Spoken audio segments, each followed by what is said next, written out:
All right, welcome back to the channel, everyone. I hope you all are having a good night here. And welcome back to another Mindcrime After Dark. We have another suggestion from the comments. And this one's called Why the Entire NBA Was Terrified of Michael Jordan. This is by a channel called Student of the Game. I am not subscribed to this channel, and I have not seen a video from this channel, so I'm curious. We got some fresh blood up in here. As always, I'm going to leave the link to the video down below in the description. So if you want to check it out without my commentary, feel free. And for those of you who want to come along with me, I ask you leave the video a like so it can help get out there, out to more eyes. And without further ado, let's do this. Hope you all are enjoying your night. Here we go. Student of the Game is on Patreon. If you'd like to support the channel and become a patron for as little as $1 a month, click the link below to sign up. Okay, on to the video. Let's do it.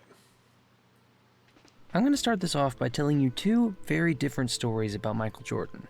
The first is from 1993, when the Bulls held a promotion at Chicago Stadium where they promised one lucky fan $1 million if they could make a three-quarter court shot. Yeah, I remember this. The fan, a guy named Don Calhoun, actually did make the shot, but when it came time for the Bulls to pay up, it took Michael Jordan and his teammates holding the organization's feet to the fire to actually make that happen. Not only did Jordan personally guarantee that Don Calhoun would get his money and go out of his way in the middle of a championship season to take care of it, but he also signed a basketball for him and his son that Calhoun still has to this day. This story shows, first and foremost, how much Jordan cares about the integrity of a good competition, but also that he has a heart for following through on your word, and for taking care of people that he thinks deserve it. Yeah, that's fair. You can call him an asshole and stuff if you want. I mean, he was kind of an asshole, but he was a man of his word. You don't catch Jordan lying. That's the warmer and cuddlier side of Jordan. The one that wouldn't do any media or sign any autographs while he was watching his kids' sports games. But there is another side to him that is probably a little more well known. About 2 years after Don Calhoun made that shot, in 1995, Jordan had just come back from his 2-year hiatus in baseball, much of which was spent in my hometown of Hoover, Alabama, and was trying to bring himself and the Bulls back up to that championship level they'd established before he left. So when Jordan deemed that Steve Kerr wasn't being physical enough in practice, Jordan fouled him so hard that Kerr felt he needed to respond. And Jordan, unsurprisingly, didn't take that very well. I think we all know this one. He hauls off and hits me in the chest. And I just haul off and hit him right in the eye. Now, if you're like me, you may be wondering how one person could be the main character in both of those stories. Yeah. One shows a guy who can be both empathetic and diplomatic in how he resolves conflict, but the other shows the exact opposite of that. And I love Michael Jordan. I was too young to really get to watch him in his prime, but he's still one of my favorite athletes ever. But it's hard to tell which one of these stories shows who this guy really is. Unless, of course, it's actually both. It is both. Yeah, that's how competitive he is. Competitive enough to make sure that that dude who hit that shot got his money because he deserved it. Competitive enough that some young kid named Steve Kerr pushing him around gets taught a lesson. And no, I'm not advocating it was right to punch Steve Kerr in the face. I'm just saying this is who he is. I wouldn't have done it, but this is just who he is. It's all competition for him. Ask Kobe Bryant. Kobe Bryant told all hilarious stories, He was like competing of like who could eat their food fastest and stuff. Kobe's just like, just enjoy your salad, Mike. Yeah, the guy was crazy.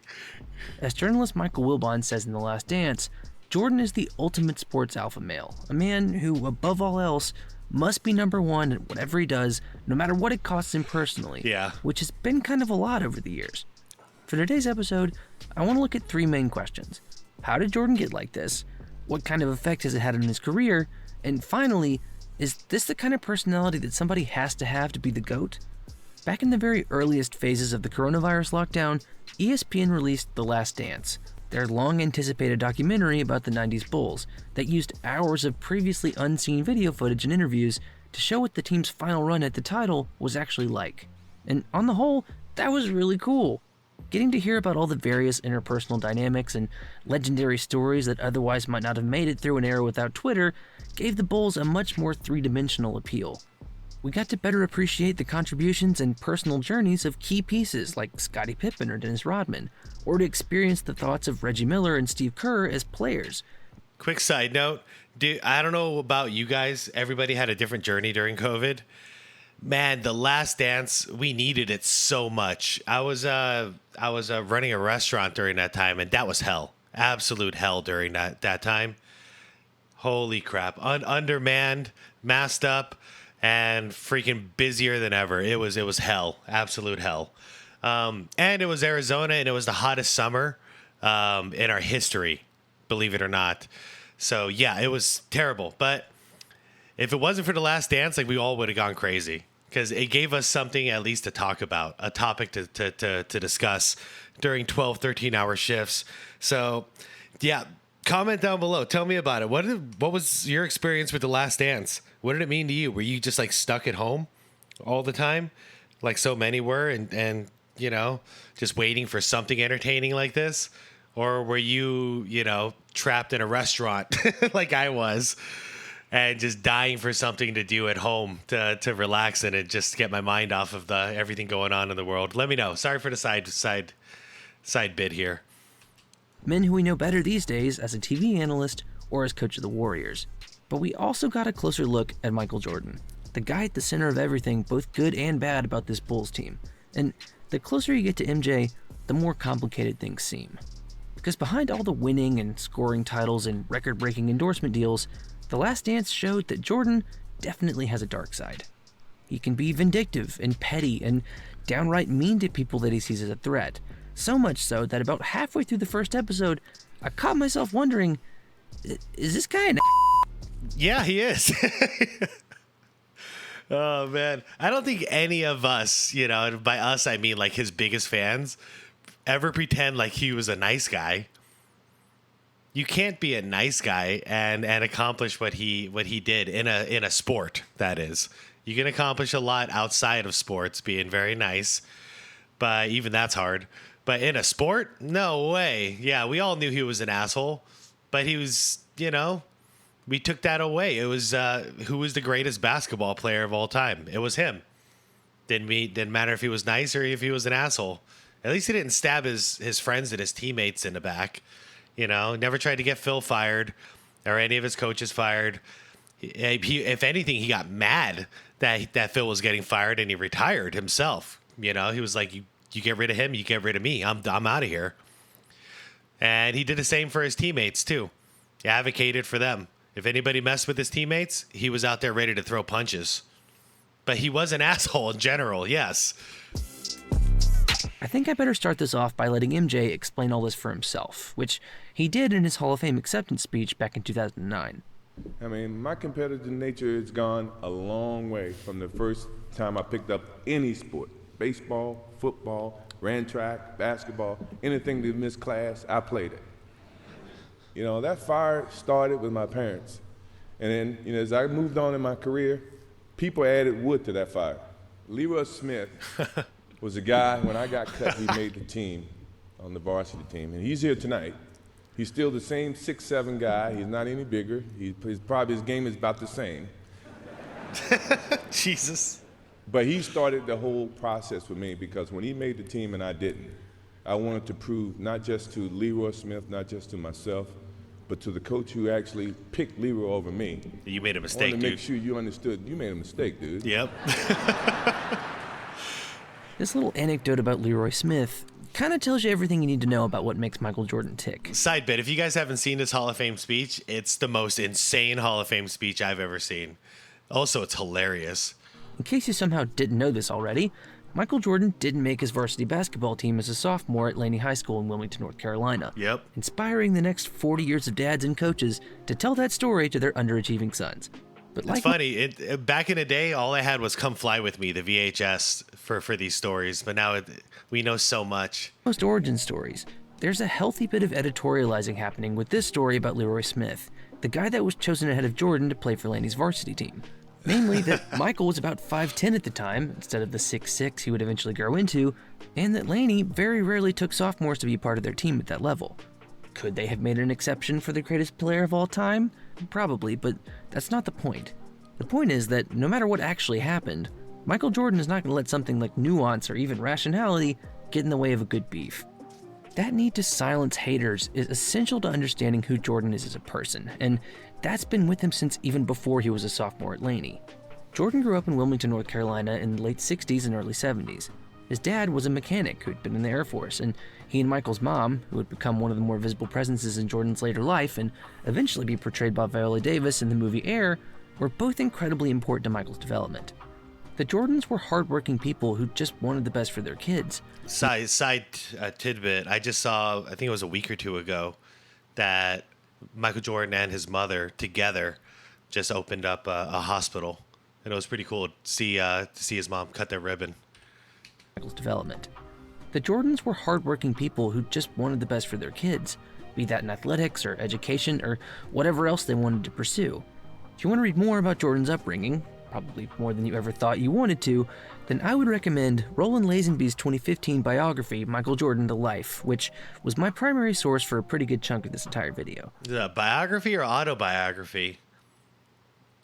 Because I'd be interested if that was in Jordan's perspective, but if it's somebody else writing it, I don't know. Have you guys read this? Dolores and James Jordan didn't exactly do a whole lot to stifle Michael's drive to dominate other people. They probably didn't think about it that way at the time, but their commitment to both discipline and competition within their family created a challenging environment for each of their 5 kids. Michael is and always has been very close with his family, but his relationship with his older brother Larry, while largely being very loving and amiable even to this day, was such that Bulls psychologist George Mumford would later remark that every opponent Michael went up against loomed as a Larry to be conquered. Yep. A state of affairs that, once again, was not helped by Michael's parents, especially his dad. No, but that's what made him so good. I have an older brother too. The reason I was better than everybody my age for so long was because I had an older brother that no matter how good I was, he was still better to me. And it pissed me off. I mean, that's what it's supposed to do. But it drove me to where if I couldn't beat him, I sucked. I didn't care about beating people my own age. That meant nothing to me. But until I could beat him, I felt like I was trash. So that gave me an advantage. And same thing with Michael Jordan. It was cool growing up watching that come fly with me and stuff like that. Hearing those stories about Larry Jordan, because he went through the same exact thing. But little did I know that was the reason why I was so much better than everybody my age. But it really was. I have that to thank, because I was always just like overreaching, trying to get higher than it was even possible for me to achieve. James Jordan was a mechanic, a blue-collar guy who'd worked his entire life to grind out a better living for his family in a heavily segregated state. And Michael Jordan's a lot of things, but by all accounts, he is not and was not down to work with his hands for his whole life, and that caused a lot of tension between him and his old man. It may sound a little reductive to attribute Michael Jordan's need to prove himself to daddy issues, but I also don't think it's completely wrong. James Jordan reportedly had a habit of telling a young Michael to go back in the house, the implication being that back there with the women was where he belonged, which, if taken along with experiences like the one with Leroy Smith, could be a pretty important ingredient for creating the most competitive person who's ever lived. But it wouldn't be the last one. Over the course of his career, Jordan was paired with a host of what I would call challenging personalities. From his high school coach Pop Herring to figures with the Bulls like Jerry Krause and Phil Jerry Krause. Look at his walk. Look at his little waddle. Personalities. Oh, From his high school coach look at Pop this Herring guy. to figures with the Bulls like Jerry Krause and Phil Look at this Jackson, Jordan was constantly being connected to people who either intentionally or unintentionally put obstacles in front of him, so it's no wonder that he adapted such a sixth sense about getting over them. Dean Smith, Goddamn. his college coach in North Carolina, ran a system that devalued individuals for the sake of the collective. Yeah. So much so that he benched Michael at one point for being too showy in dunking on an opponent. After blowing a 22-point lead against West Germany in the '84 Olympics, Bob Knight made Jordan apologize to the rest of his team, yelling at him and telling him he needed to be embarrassed by how he played, despite being second on the team in scoring in a game that the US ended up winning. Things like this were done to motivate Jordan, to make him better, but in a way that might not be palatable or fun to him. This was the way for that generation. It's true. I mean, it made him great, but it's not healthy. It's not healthy because now he's old and he can't let it all go. That's the unfortunate part. He's still this crazy competitive dude. That's all he knew. He's all he's ever known. Tough love. By the way, does Jerry Krause not look kind of like Newman from Seinfeld? And it was Michael's reality going all the way back to growing up in Wilmington. And it's hard to argue that that treatment didn't make him better, but man, if he didn't internalize all that to the point that it was genuinely difficult for other people to work with him. I have a theory about how Michael Jordan developed once he got to the pros, and it has to do with how we psychologically adjust to our environment. When Jordan entered the league, there was a pretty clear group of elite teams: Magic Johnson's Lakers, Larry Bird's Celtics, and Isaiah Thomas's Bad Boy Pistons. This was a league that was defined by a group of alpha-level teams, each with its own alpha-level star. So to get the Bulls to a position to win, Jordan would have to become something similar. Whereas LeBron James adjusted to competing with teams like the Warriors, Spurs, and Thunder by becoming as efficient and team-oriented as possible, Jordan would have to get the Bulls to the top of the NBA by making himself into the most ruthless, dominant competitor in the league, both physically and psychologically. When teams like the Pistons and Celtics pushed him, Jordan learned to push back. Yeah, the Pistons literally represented the older brother. That was him trying to overcome Larry all over again. And I still stand by it. That's why when he finally did, they finally overcame the Pistons. There was no looking back. There was no looking back for him. Nobody else scared him. 85, as a babyface rookie with the Bulls, Jordan made his first of 14 All-Star games, and despite all the team and individual success that would come later, that may have been his most important All-Star weekend of his entire career. Because that year, a group of established NBA stars led by Isaiah Thomas and Magic Johnson allegedly instituted what came to be known as a freeze-out of Jordan on the biggest stage of his young NBA career.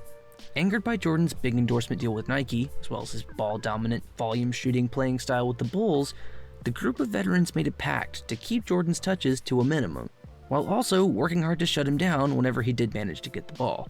This was Jordan's worst nightmare. On a weekend that he'd been dreaming up for years, a group of his childhood heroes were effectively blackballing him so they could teach him a lesson. While Jordan absolutely did fabricate conflicts to motivate himself over the years, like the time he famously invented a beef with Washington guard LeBradford Smith, that All-Star game in Indiana was not one of those moments. Yeah, that one was real. And the point guard was no other than Isaiah Thomas. So some bad blood started right there. Not even a full season into his NBA career, Jordan was being tested by the NBA's old guard, setting a clear tone for how his relationships in basketball were going to go from that moment forward. Michael Jordan, the high-flying rookie, was about to transform into the most feared man in the entire NBA, both by opponents and by his own teammates. As the Bulls continued to get bounced out of the playoffs in the late 80s, most notably by Isaiah Thomas's Pistons, which Michael didn't enjoy after the freeze-out thing, Jordan began to realize that he couldn't get them to title contention on his own. Bulls management were way ahead of him on this. GM Jerry Krause had been drafting players and hiring coaches that could complement Jordan's MVP-level production for years, but after a third straight loss to the Pistons in 1990, both management and Michael knew that things needed to change.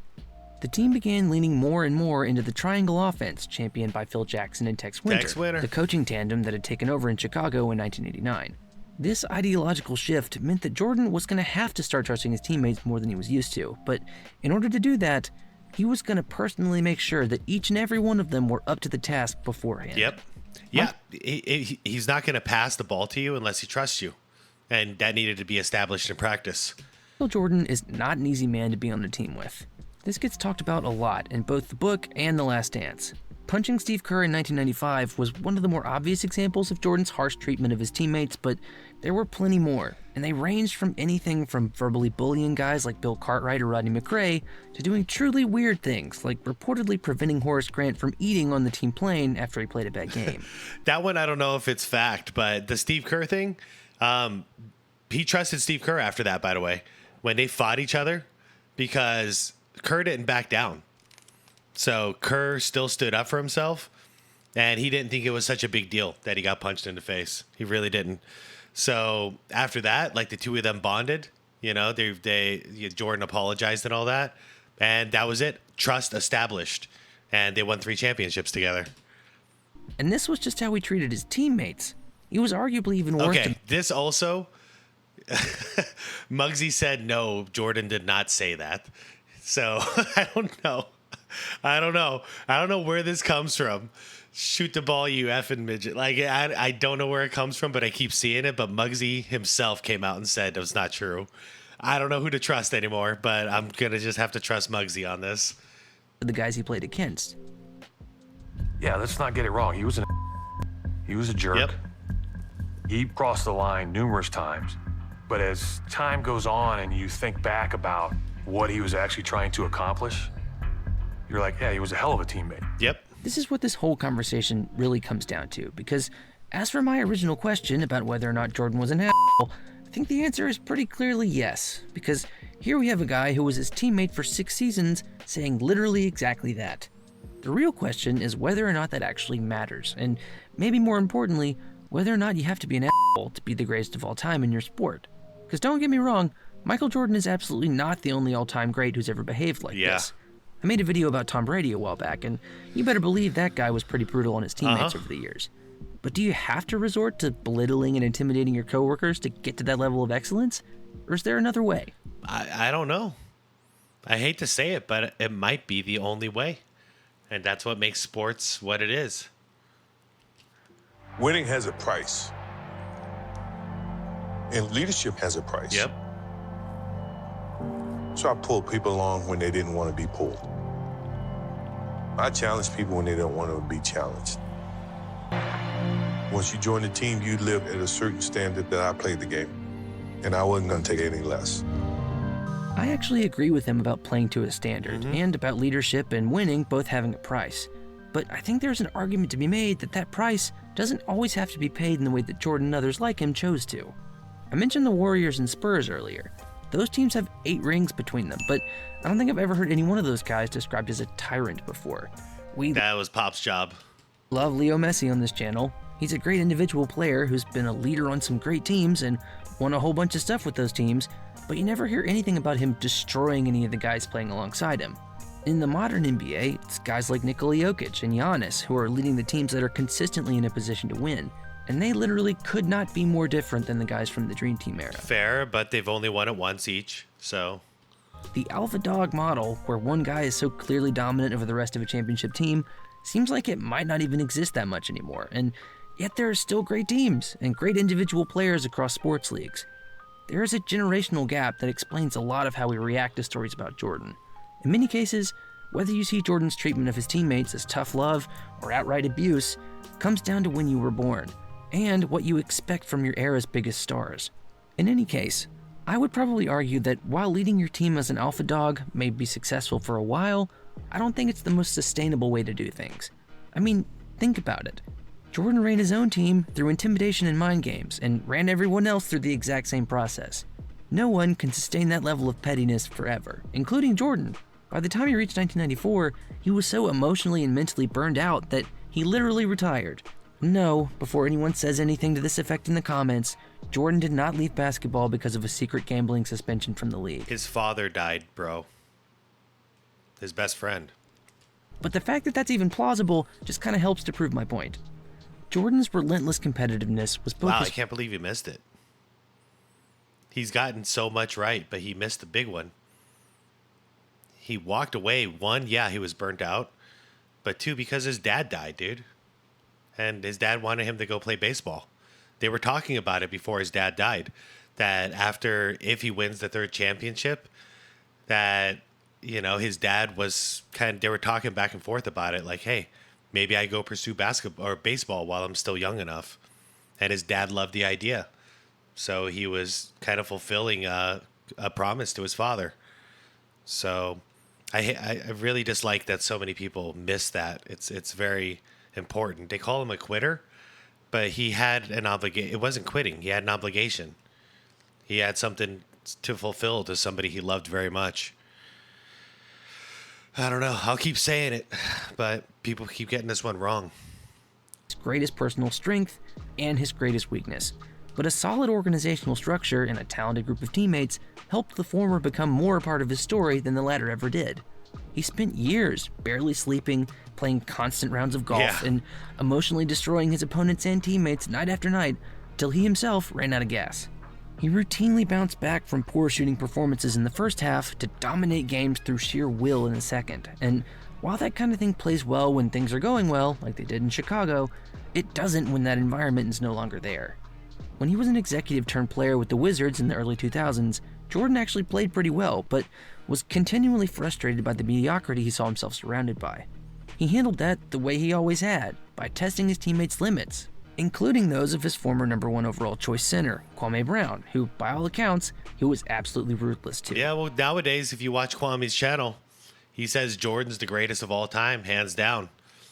And the way that Jordan was treating him is the way that Jordan should have been treating him back then. But, you know, that's coming from the horse's mouth. Brown never lived up to his potential, and Jordan was out of Washington within 3 years. As a player, Jordan had a mental makeup unlike anything the league had seen before or since. He had a unique ability to be present in the moment, to focus on what he could control and not worry about failure, and that single-minded focus enabled him to win everything there was to win in the sport. But it also might have prevented him from seeing the bigger picture behind his actions, something that, based on his justification of all that in The Last Dance, he still may not fully understand. He is not remotely apologetic about how he treated his teammates, because in his mind, why would he be? Jordan got so much positive reinforcement from winning and making money and just the public's adoration that there was never an incentive for him to change his ways, and there's no real incentive for him to do that now either. How you respond to his behavior relative to what he accomplished will almost certainly determine what you think of him as a whole. But no matter where you land on that, or whether or not you think he was the greatest player ever, I think a few things about Jordan are inarguable. First, Jordan purposely put his teams through hell so they could all reach the promised land together.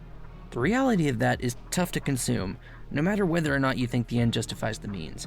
But also, Jordan wasn't and isn't necessarily a bad guy, and shouldn't be remembered as such.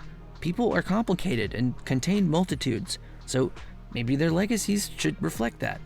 But between the fame, the dominance, the berating of teammates, and the role he occupied as the center of the basketball world for a while, I think it's fair to say that the players, coaches, and staffs of the NBA would have a very hard time handling another Michael Jordan. Truth be told, they barely made it work with the first one. Well, first of all, that was a really cool video. Student of the game, you just got yourself a subscriber and a like. That was really cool. 16,000 subs, guys. If you enjoyed this video, go check out Student of the Game. What to say? I mean, to his point, that was Jordan. I mean, Jordan said it true. He didn't lie. That was the cost of winning. That was the cost of greatness, was to act that way, to be that way. Because Jordan's philosophy was always, if they can't get through practice with me, they'll never be ready for the playoffs. So every day in practice, he was putting in that extra work. You don't think he wanted to do that. Like, he was exhausting himself in practice.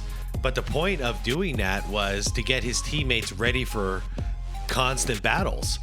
Because if you can't bring down him, how are you going to bring down the Knicks or the Pistons or the Jazz or the '93 Suns, or Magic Johnson and the Lakers? Like, how are you supposed to do it? So that was his philosophy, and he took preparation a lot more serious than any other player, I think. Maybe Kobe Bryant is the only other one I hear stories about that when it comes to practice, like the intensity of practice. But all right, guys, I really enjoyed this video. I'm looking forward to some more content from Student of the Game. Yeah, go check out that channel if you liked what you saw. Leave me a like if you enjoyed this video, and subscribe to the channel if you want more. If you do, I'll see you tomorrow morning for the next one. And yeah, everybody, thank you for hanging out with me. I'm having fun doing these night videos. I'll see you tomorrow. But before that, I'll see you down in the comments. So peace out, everyone. Good night.